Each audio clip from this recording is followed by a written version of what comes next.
Welcome to the weekly Decanian. My name is James Hall. I'm the Deputy Head Academic at Dean Close School, and I'm going to speak to you today about an academic initiative that we're going to try in the second half of this term. I hope your children have had a really good start to their academic lessons this year. This initiative I'm going to talk about is specifically really regarding the fifth form and the upper sixth, and it involves a set of trials that we're proposing to do immediately after half term in the first 3 days after the half term holiday. These will involve at GCSE pupils having 60-minute exams in each of their subjects, and at A-level 90-minute exams, and we're fitting all of these into 3 days to preserve curriculum time so we don't lose that much teaching.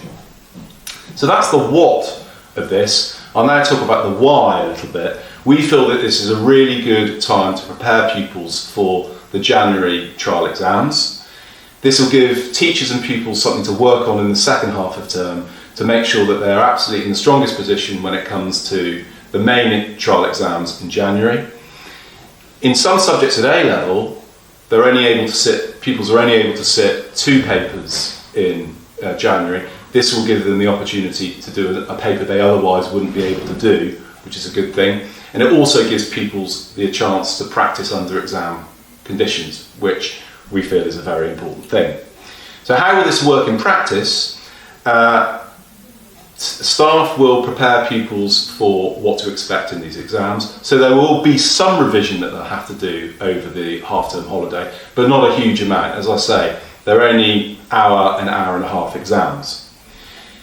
The pupils will be off timetable. They'll be in school as usual on Monday to Wednesday, but they'll be off timetable, which for the fifth form will mean they'll be supervised in exactly the same times they would be when they have lessons. For the upper sixth, they might have 1 or 2 periods where they can revise in between exams in the library. Normal lessons will resume on the Thursday as normal. And as I said, hopefully the results of these exams will provide really clear focus for the second half of term in the build-up to the main trials in January. Hopefully that explains our thinking behind these trial exams. Obviously, once we've gone through them, we welcome any feedback. In the meantime, I hope you have a very enjoyable weekend.